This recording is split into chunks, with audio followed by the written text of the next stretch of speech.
소유를 탐내지 말라. 아멘. 하나님께서 삼부 예배에 친히 임하시고 우리 모두에게 한량없는 은혜와 큰 축복과 능력으로 함께 해주시기를 간절히 소원합니다.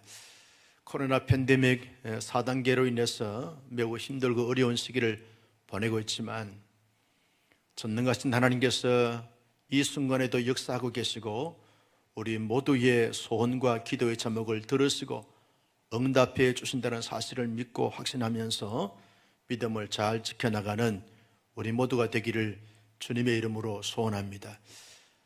최근에 기도하는 가운데 하나님, 이 코로나 팬데믹이 언제까지 이렇게 이어져야 됩니까? 이런 상황을 통해서 하나님이 우리에게 원하시는 바가 뭡니까? 라고 하는 질문을 던지면서 기도하는 가운데 하나님이 제게 세 가지 마음을 주신 것을 고백할 수 있겠습니다.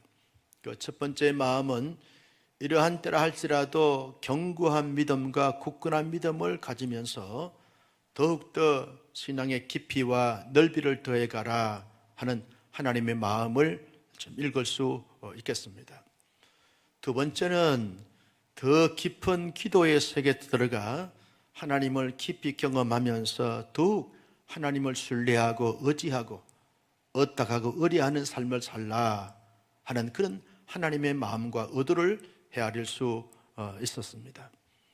세 번째는 참고 기다리고 인내함을 잘 배워서 하나님 앞에 더 존귀하게 복되게 쓰임받을 수 있는 점검이 되라 하는 이 하나님의 그런 마음을 좀 헤아리면서 이렇게 느끼게 되어지고 또 가지게 되어졌습니다. 하나님의 사람들은 이런 상황 속에 있다 할지라도 우리가 좌절과 절망과 낙심이 되어진 것이 아니라 오히려 신앙의 성장과 성숙의 기회로 또 발판으로 삼아가는 그런 기회로 잘 삼아갈 수 있는 우리 온사랑교회 모든 가족들이 되기를 예수님의 이름으로 축복합니다. 우리는 계속해서 십계명의 말씀을 같이 살펴보면서 은혜와 도전을 받고 있습니다. 오늘은 그 마지막으로 제8계명, 제9계명, 제10계명의 말씀을 하나로 묶어서 살펴보면서 은혜를 받고자 합니다. 여러분, 제8계명은 뭐죠? 도덕질 하지 말라 하는 계명입니다. 제9계명은 뭐죠? 내 이웃에게 거짓 증거하지 말라. 제10계명은 뭐죠? 내 이웃의 것을 탐을 내지 말라. 그렇게 말씀하셨습니다. 하나님께서 이 제8계명을 주실 때 이 도둑질하지 말라라고 하는 이 계명의 그 의미는 하나님이 각자에게 어떤 소유물을 주셨는데 하나님의 의도가 있고 하나님의 계획과 바람이 있어서 하나님께서 선물로 주셨다는 겁니다. 그러면 그 선물로 주신 그 모든 것이 잘 보존되어지고 잘 보호가 되어져서 하나님 앞에 감사하고 하나님의 뜻을 이루기 위해서 존귀하게 복되게 쓰임받도록 허락해 주셨는데 이것을 주인의 허락 없이 다른 사람들이 훔쳐가거나 또 가지고 가게 되었으면 그 잃어버린 사람들께 많은 상처와 아픔과 고통이 되기 때문에 다른 사람의 것을 도둑질하지 말라. 그렇게 제8계명으로 계명을 주신 것입니다. 제9계명은 내 이웃에게 거짓 증거하지 말라라고 하는 거짓 증거라는 것은 세 가지 의미가 있습니다. 하나는 법적인 용어입니다. 재판을 할 때는 옳고 그름을 분명하게 잘 구별해서 옳은 것은 옳다, 그런 것은 그르다고 판단을 해야 하는 것입니다. 그런데 이 정언을 잘못하게 되었으면 잘못된 재판을 하고 판결을 함으로 말미암아 억울함을 당하는 그런 사람들이 있을 수 있다는 거예요. 그 재판이 잘못돼서 거짓 증거를 이렇게 제시함으로 말미암아 판결이 잘못되게 되었으면 평생 상처가 되고 아픔이 되고 고통이 되기 때문에 거짓 증거하지 말라. 언제나 진실하고 정직해야 된다 하는 것을 말씀해 주고 있는 것입니다. 또 하나는 실제적으로 거짓말을 행하는 것을 말합니다. 남을 속이기 위해서 거짓말을 하고 이용하기 위해서 거짓말을 하는 것, 이거 하지 말라 하는 말씀입니다. 세 번째 의미는 다른 사람들의 근거 없는 그러한 소문을 퍼뜨리거나 또 정죄하거나 또 욕설을 퍼붓거나 또 여러 가지 많은 부분에서 좋지 않는 그러한 그 말들을 하게 되어지는 것을 가리켜서 거짓 증거하지 말라 그렇게 말하게 되었습니다. 남들을 비난하거나 비판하거나 근거 없는 소문을 퍼뜨리게 되었으면 그 당사자에게는 엄청난 상처와 아픔을 주는 것이 되기 때문에 거짓 증거하지 말라 그렇게 말씀하고 있습니다. 10번째 계명으로서 내 이웃을 탐내지 말라라고 하신 이 말씀은 하나님이 내게 주신 것에 대해서 분명한 목적과 의도를 잘 깨닫고 거기에 대해서 감사하고 감격하면서 하나님의 의도대로 쓰임받는 여기에 집중해야 되는데 자기의 것에 대해서 만족하지 않고 다른 사람들이 가진 어떤 가족이나 또 자녀나 또 종이나 그리고 물건이나 가축이나 재산 같은 것을 탈취해 가서 어려움을 주고 손해를 끼치게 되었으면 문제가 되기 때문에 내 이웃의 것을 탐내지 말라. 탐을 내면 탐심을 가지게 되어지고 탐심을 가지게 되어지는 수단과 방법을 가지지 않고 이웃의 것을 해치게 되어지고 공격하게 되기 때문에 내 이웃을 탐내지 말라 그렇게 말씀해 주고 있는 것입니다. 여러분, 하나님께서 이런 8계명과 9계명, 10계명을 주신 이유가 뭡니까? 하나님께서 1차 독자인 이스라엘 백성들의 그 면면들을 보면서 필요하기 때문에 이 계명의 말씀을 주신 것입니다. 여러분, 당시 1차 독자인 이스라엘 백성들을 한번 생각해 보십시오.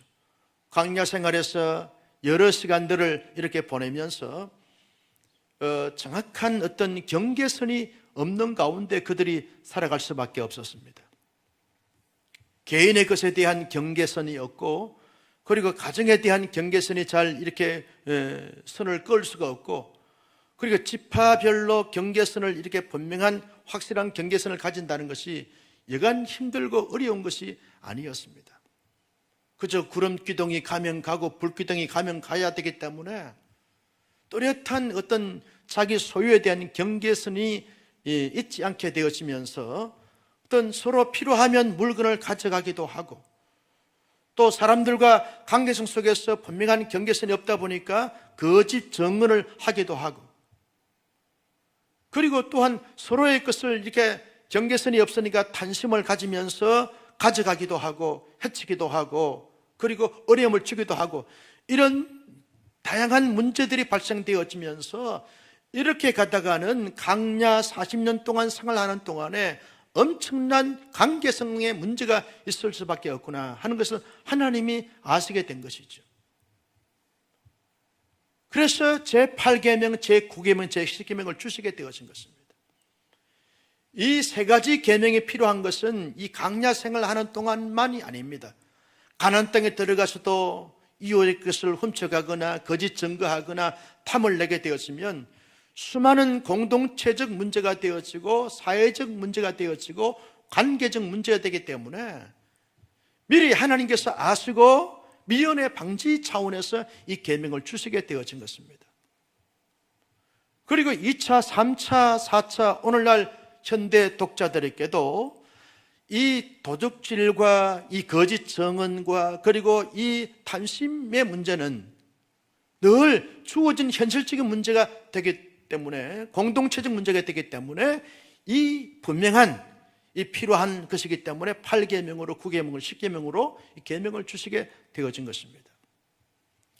그래서 역사를 초월해서 모든 사람들이 살아갈 때마다 이 세 가지 계명, 도둑질하지 않는 것, 하나님의 사람들은 하나님의 것을 도둑질하지 않는 것, 이웃의 것을 도둑질하지 않는 것이 대단히 중요한 그런 삶의 모습이라는 것이죠.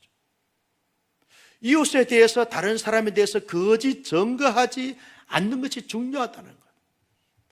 남의 것을 다른 사람의 것을 탐내지 않고 자기에게 주어진 것에 대해서 족함을 가지면서 감사함으로 살아가는 것이 대단히 중요하다라고 하는 사실입니다. 그래서 계명을 주신 것입니다. 두 번째 이 계명을 주신 것이 뭐냐라고 말할 때, 여러분, 하나님께서 각자에게 필요한 것을 하나님이 허락해 주셨습니다. 어떤 사람에게는 건강을 주셨고, 시간을 주셨고, 물질을 주셨고, 달란트를 주셨습니다. 그 주신 것을 헤아려 보면서 하나님 앞에 영광을 올려드리고 공동체를 위해서 사용되어지고 자신을 통해서 어떤 활용함으로 말미암아 보람과 긍지와 자부심을 가지게 되면서 그렇게 행복감을 누리면서 살기를 원하셔서 하나님이 주신 것인데, 이것이 만약에 빼앗기거나 거짓 증거함으로 말미암아 엄청난 손해를 보게 되었으면 보호를 받지 못하게 되었습니다. 보호를 받지 못하게 되었으면 늘 마음의 상처와 아픔과 고통을 가질 수밖에 없게 되어지는 것입니다. 그러면서 사람들을 경계하게 되어지고 의심하게 되어지고 분리하게 되어지고, 그리고 늘 기쁨과 만족감을 가지지 못한 채 아주 힘들어하면서 살아갈 수밖에 없게 되어지는 것입니다. 그래서 개인에게 주신 그 하나님의 그 모든 것을 보호의 차원에서, 보존의 차원에서, 활용의 차원에서 잘 가지도록 하기 위하여 제8계명, 제9계명, 제10계명을 주신 것을 볼 수 있습니다. 세 번째 주신 것이 뭐냐 하면, 공동체를 통해서 좋은 관계를 가지면서 함께 더불어 성장과 성숙을 이루도록 하기 위하여 하나님께서 이 계명을 주시게 되어진 것입니다. 여러분, 공동체에는 상호 신뢰, 믿음을 통해서 이루어지는 것이 공동체의 모습이라는 것이죠. 나의 어떤 말에 대해서, 또 내가 갖고 있는 어떤 소유에 대해서, 내가 하는 것에 대해서 믿어주고 믿고 신뢰하고 신뢰받고 신뢰하고 하는 이 관계가 좋아질 때 공동체의 소속감을 가지게 되어지면서 자유함을 누리면서, 그리고 좋은 관계를 가지면서 보다 더 성장과 성숙을 도모하게 되어지는 것입니다. 그런데 공동체 속에 나의 어떤 물건이 자꾸 없어지거나 손실이 되어지게 되면 의심하게 되었습니다. 불신하게 되어지는 것이죠. 그러면 나의 것에 대해서 보존이 되지 못하고 보호를 받지 못하게 되어지면 그 공동체에서 자꾸만 떠나게 되어지고 이탈하게 되어진다는 거죠. 교회 안에 왔는데 자꾸만 나에 대해서 거짓 증언을 하게 되어지고, 내가 아끼고 소중하게 가졌던 그런 물건들을 자꾸 다른 사람들이 훔쳐가게 되어지고, 그리고 자꾸 나의 것에 대해서 탄심을 가지게 되었으면 내 자신을 보호하고 지키기 위해서는 이 공동체에 굳이 있어야 될 이유가 없다는 것입니다. 그래서 하나님은 이 계명을 주신 것은 공동체가 소중하다, 공동체 속에서 하고 신뢰와 믿음을 가지면서 보다 행복감을 누리면서 마음껏 공동체적으로 잘 쓰임을 받고 활용을 할 수 있도록 하기 위해서 하나님이 이 계명을 주시게 되어진 것입니다. 여러분, 믿음과 신뢰를 가질 때 누구처럼, 어떤 관계처럼 그렇게 믿음과 신뢰를 가져야 되는가라고 말할 때, 성부 하나님, 성자 하나님, 성령 하나님, 삼위일체 하나님이 가졌던 그런 믿음의 그 관계, 신뢰의 관계를 가지라는 것이죠. 여러분, 성부와 성자와 성령은 각 위격을 갖고 있지만 하나이신 하나님이십니다. 그래서 하나이면서 셋이면서 한 분이시다, 그렇게 말하게 되어지는 것이죠. 아주 유기적인 관계와 그리고 밀착과 연합과 일치가 이루어지게 되어진 것이 성부, 성자, 성령 하나님이십니다. 그런데 이 땅에 인간의 달을 쓰고 살아가고 있는 사람들의 관계성 속에서 이 공동체성을 가질 때 남편과 아내가 서로 믿음과 신뢰가 있을 때 하나가 되었습니다. 그런데 남편의 것을 자꾸 아내가 허락 없이 가져가거나, 아내의 것을 남편이 허락 없이 자꾸 가져가거나, 남편에 대해서 거짓 증언을 하고 아내에 대해서 거짓 증언을 하게 되었으면 믿음과 신뢰를 가질 수가 없는 것이죠. 공동체가 깨어지게 되는 것이죠. 여러분, 교회 공동체 안에서 서로 자신에 대해서 인격을 존중해주고 자기의 소유에 대해서 보존해주고, 그러면서 더불어 함께 할 때 진정으로 공동체가 이루어지게 되는데, 자꾸만 거짓 증언하게 되어지고 자기가 소유했던 물건을 훔쳐가게 되어지고 그렇게 되었으면 이 공동체가 불신하게 되어진다는 거죠. 서로 상처를 주고 아픔을 주고 고통을 주게 되어지는 것을 볼 수 있습니다. 여러분, 저도 이제 신혼 생활을 할 때 아주 좋은 카메라가 한 대 있었습니다. 사진 찍는 것을 좋아해서 이 좋은 카메라가 제 한 대가 있었는데 어느 날 보니까 그 카메라가 없어진 거예요. 그때부터 사람들이 자꾸 의심스러워지는 거예요. 혹시 저 사람이 가져갔나? 의심하게 되어지는 것이죠. 여러분, 우리 교회에서 이제 이 아프리카 우간다의 개혁신학교를 이렇게 이제 섬기고 있는데, 제가 이제 이사로 있고 섬기고 있는데, 아프리카 우간다의 그 개혁신학교에 한 달 전에 선교사 한 가정이 잘 준비가 된 선교사님이 파송이 되어져서 아프리카 우간다 개혁신학교 안에, 캠퍼스 안에 선교사 사택에 입주를 하게 되어졌습니다. 입주를 해서 선교사역을 잘 이제 하시려고 정착을 하는데, 정착금을 현찰로 가져가고, 그리고 노트북과 스마트폰을 이렇게 여러 대를 준비를 해서 그렇게 이제 선교사역을 잘 펼치려고 정착을 하고 있는 가운데, 갑작스럽게 이 떼강도들이 습격을 해가지고 선교사님 4분을 구타를 하고 또 피해를 입히고 아이들 있는 가운데서 엄포를 주고, 그리고 가져갔던 이 정착금이라든지 노트북, 스마트폰을 다 강탈해 가보려고 말았어. 대문을 잠갔는데 그 대문을 부수고 창문을 부수고 들어왔어. 열악하니까 부수고 들어왔어. 남편 선교사님은 그래도 선교에 헌신했기 때문에 각오를 하고 갔었는데, 부인 되신 선교사님은 너무너무 큰 충격을 받아가지고 트라우마가 생겼어. 한국에 나와서 정신과 치료를 받아야 될 정도로 트라우마가 생기게 되어졌어. 그래서 우리 온나라 선교회 회원 선교사님들, 이사 목사님들이 좀 나름대로 모금을 해서 그 선교사님들 돕기로 그렇게 이제 해서 도우려고 하고 있는데, 여러분, 이 선교사님이 그렇게 소중하게 여겼던 것이 이렇게 훔쳐가고 또 강탈의 감으로 말미암아서 얼마나 큰 상처가 되는지 몰라요. 여러분, 우간다 사람들이 사랑스러워지겠습니까? 그리고 아는 사람들이 꼭 그렇게 이제 피해를 입히는데, 이 신학생들에 대해서 불신을 가지게 되어지고 여러 가지 많은 부분에서 만감이 교차하게 되어지는 것이죠. 관계가 자꾸 깨어지고 뒤틀어지게 되어진다는 것입니다. 그래서 하나님께서 이런 계명을 주신 거예요. 남의 것을 허락 없이 도둑질하지 말라. 하나님의 사람들은 하나님의 것에 대해서 도둑질하지 말고 사람에 대해서도 도둑질하지 말라는 거예요. 그것이 자기를 사는 것이고 다른 사람을 살리는 것이라는 거예요. 그러니까 이웃에 대해서 거짓 증거하지 말라. 그리고 내 이웃의 것을 탐내지 말라. 서로 존중하고 보호하고 보존해 주면서 더불어 함께 아름다운 관계와 복된 관계를 가지면서 잘 살 수 있도록 그렇게 하도록 하라라고 해서 이 10계명의 제8계명, 제9계명, 제10계명을 주시게 된 이유가 되어진다는 것입니다.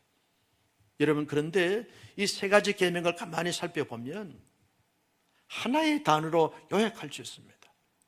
결국은 내 이웃을 사랑하라, 이 계명입니다.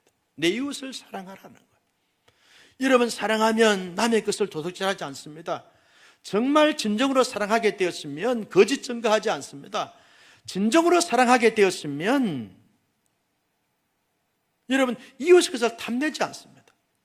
사랑하지 않으면 자꾸만 탐을 내고, 사랑하지 않으면 거짓 증거하게 되어지고, 사랑하지 않으면 자꾸만 다른 사람의 물건을 가져가게 되어지면서 훔쳐가게 되어지고 도둑질하게 되어진다는 거죠.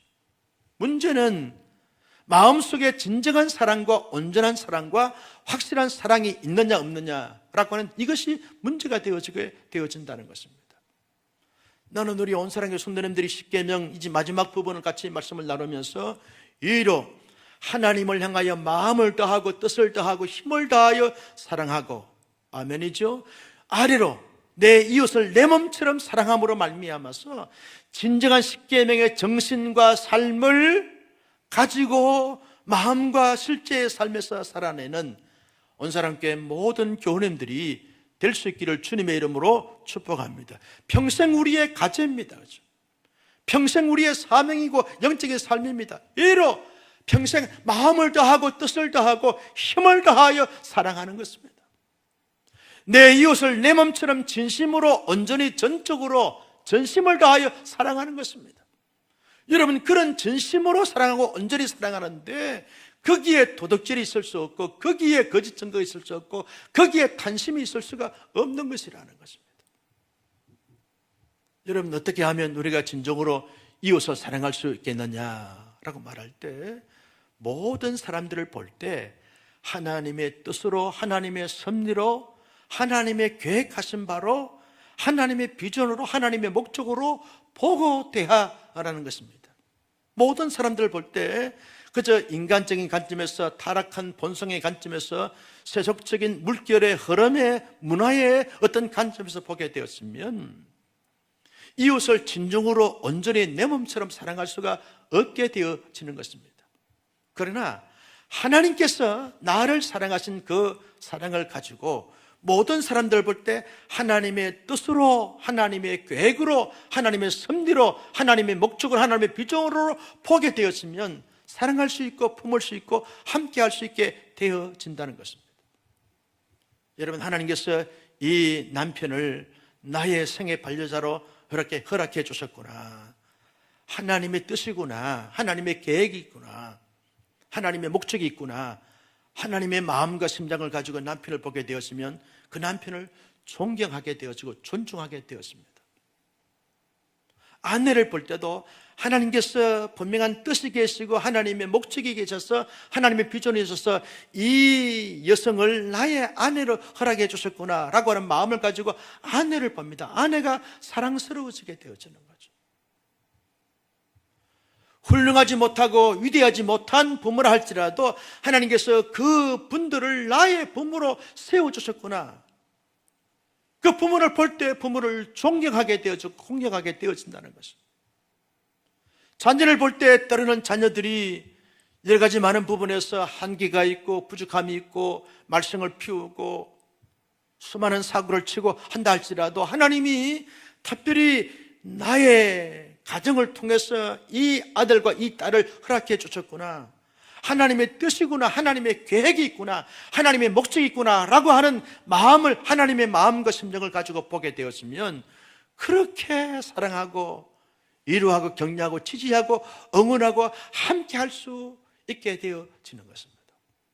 그런데 인간적인 마음과 세속적인 마음을 가지고 보게 되어지면 자꾸 상대적 원리로 대하게 되는 것이죠.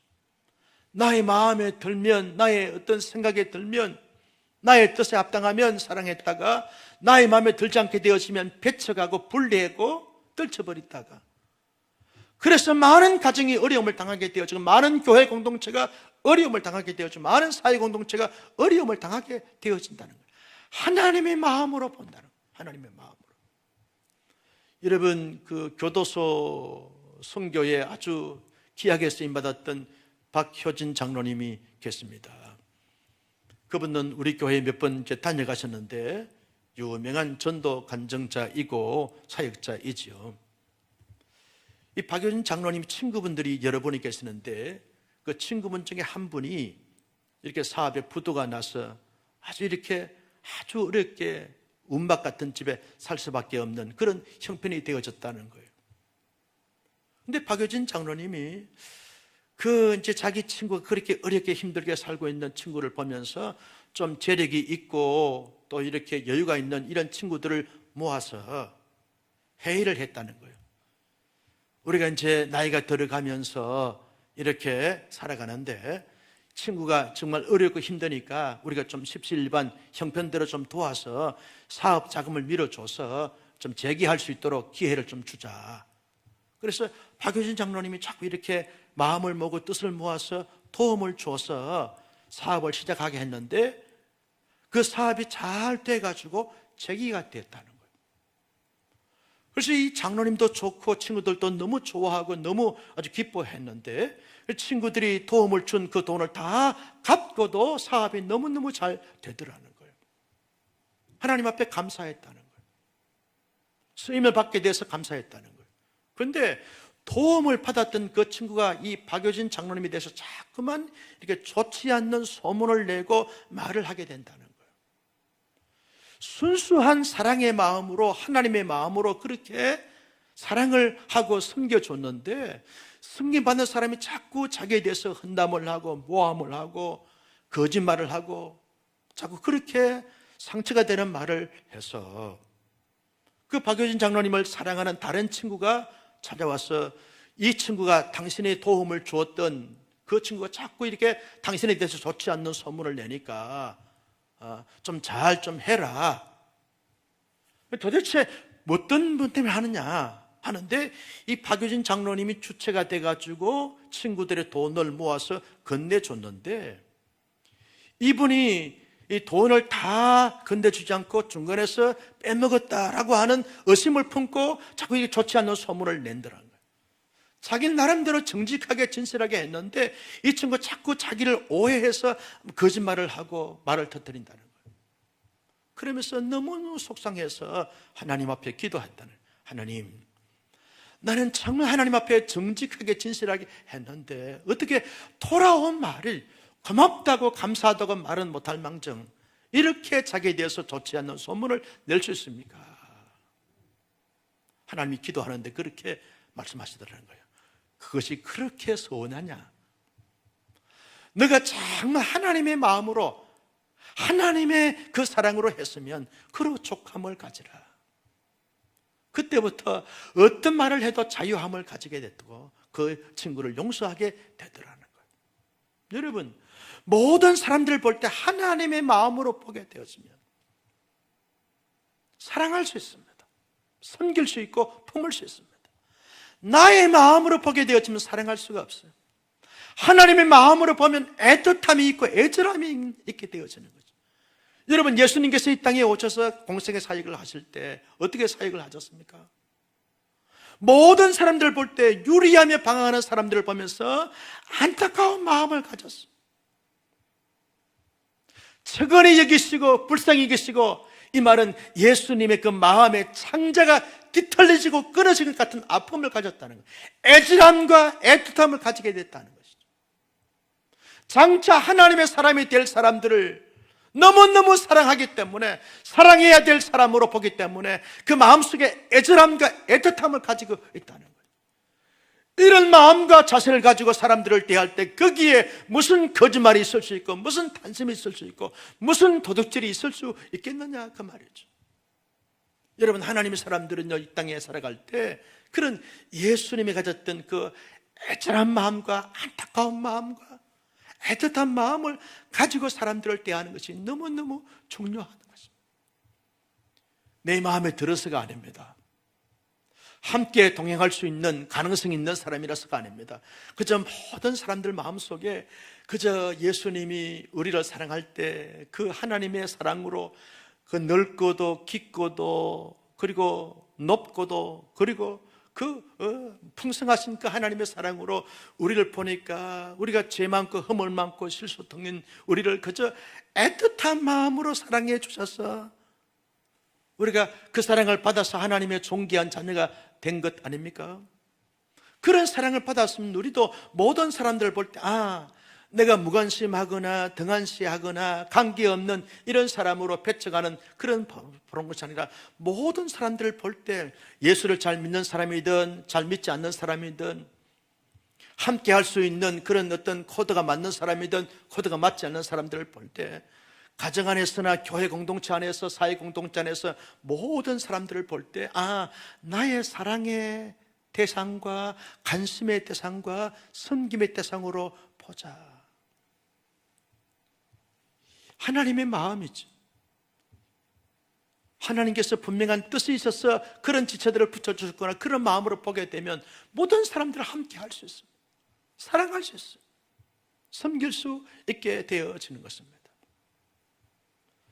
여러분, 말과 혀로만 사랑하지 말고 행함과 진실함으로 사랑하자라고 그렇게 말씀을 했습니다. 모든 사람들을 우리가 볼 때 도둑질하지 않고 거짓 증거하지 않고 이웃에게서 탐내지 않고 진정한 사랑과 온전한 사랑을 실천하기 위해서는 말과 혀로만 사랑하는 것이 아니라 행함과 진실함으로 사랑하고 구체적인 섬김이 나타나야 여러분, 이웃을 진정으로 사랑하는 것이 되어진다는 것입니다. 어떤 사람들은 말로만 사랑해요. 말로만. 어떤 사람들은 느낌으로만, 가슴으로만 사랑해. 내가 사랑한다고, 알아주라고, 믿어주라고 말로만 합니다. 근데 하나님의 말씀은 행함과 실제적인 행동과 구체적인 삶의 모습에 나타나야 이것이 진정한 사랑이, 진정한 섬김이라는 거예요.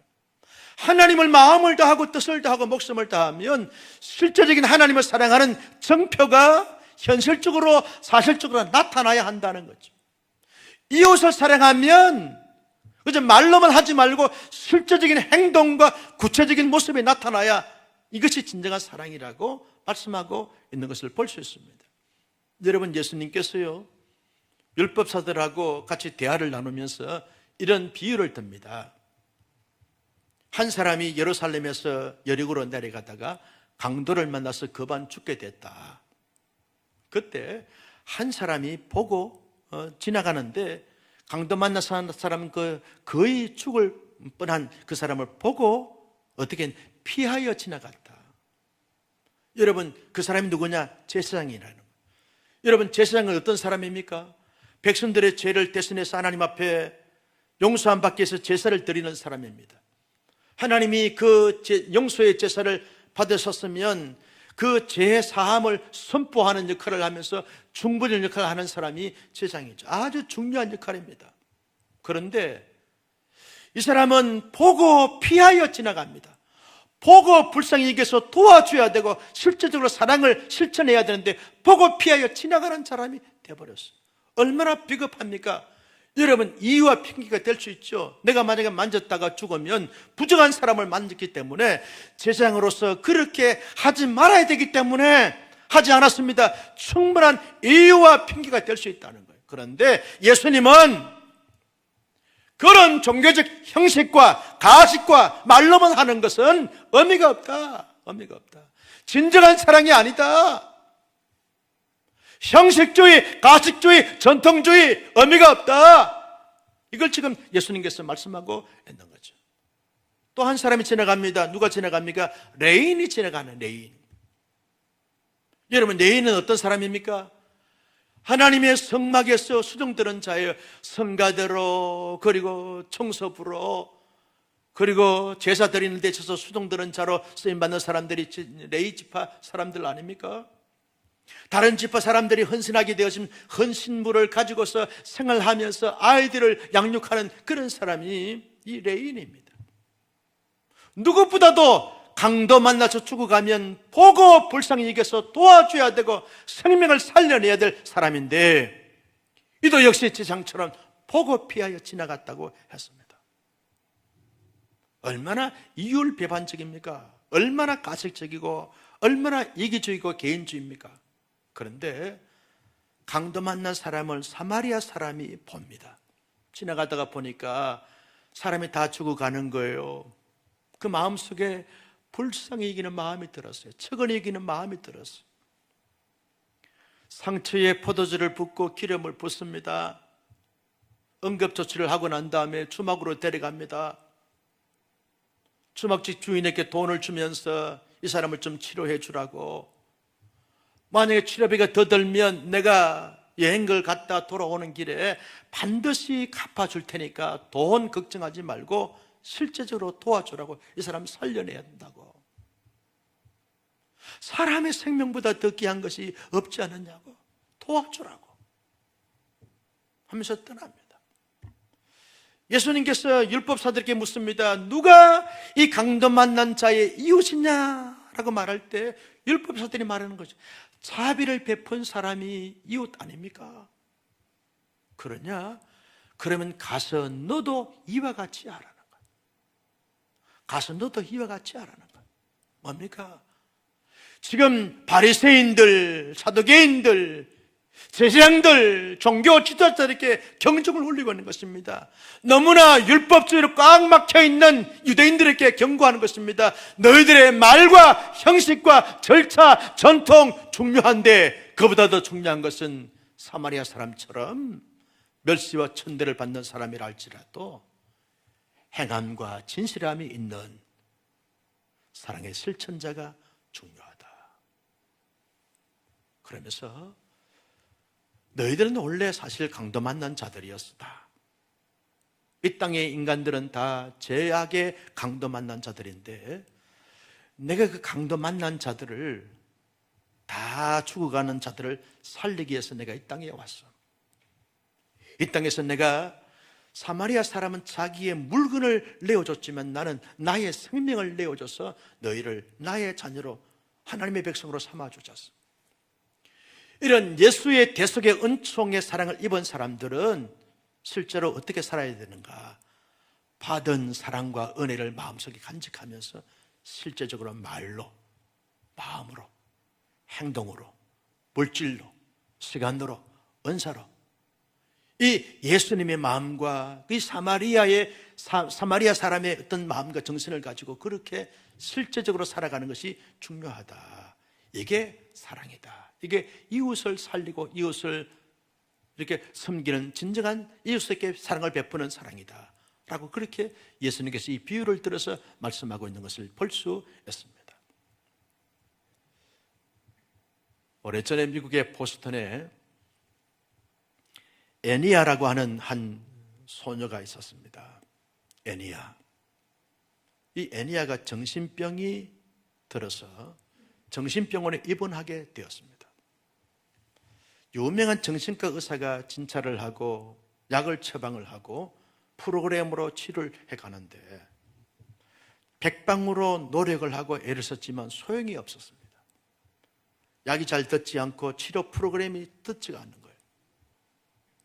막 치료되다가도 발작을 하고 막 경기를 하고 격한 행동을 하면서 난폭해지고 주체할 수가 없는 거예요.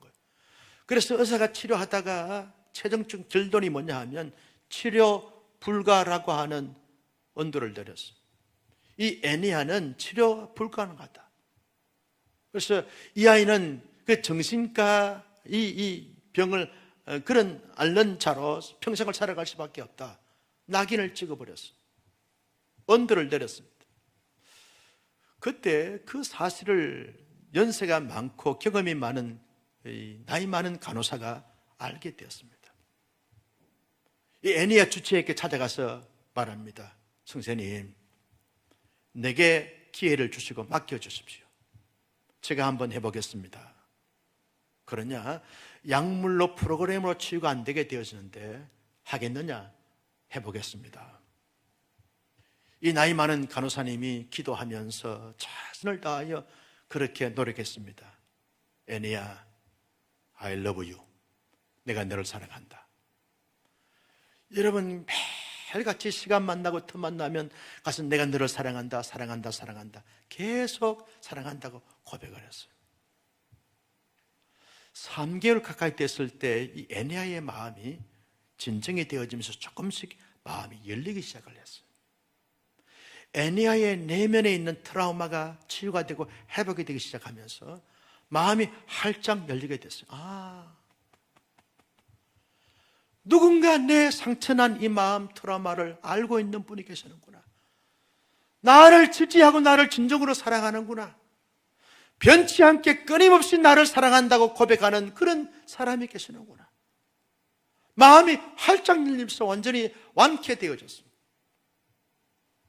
퇴원해서 정상적으로 모든 것을 일상의 삶을 감당하는 가운데 한 분은 신문을 보게 됐어요. 보게 됐더니 구인 광고가 있습니다. 어떤 내용이냐? 보지도 못하고 듣지도 못하고 말하지도 못하는 삼중장애를 안고 있는 이 아이를 돌볼 수 있는 도우미를 지금 구한다고. 애나의 마음속에 감동이 되고 막 이렇게 흥분이 되어지는 거예요.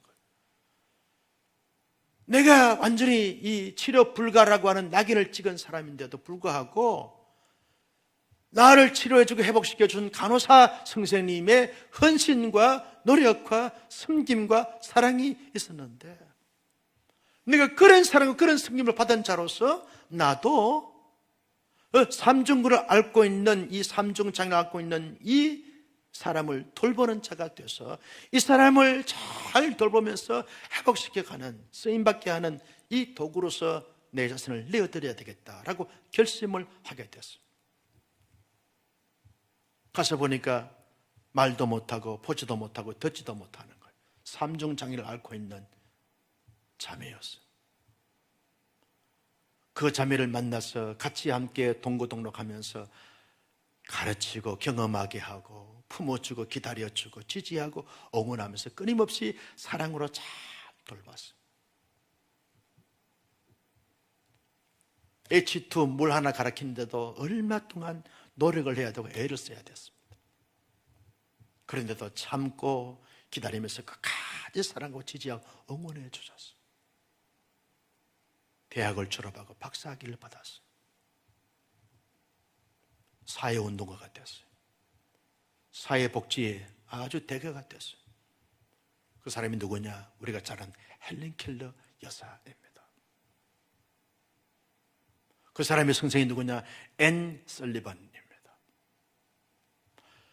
간호사 선생님으로 말미암아 받았던 이 사랑을 간직하면서 자기도 자기의 모든 은사를 동원하여 모든 시간과 모든 에너지를 통하여 헬렌 켈리를 도와주고 섬겨주었어요. 그래서 세계적인 인물, 역사적인 인물이 되어졌습니다.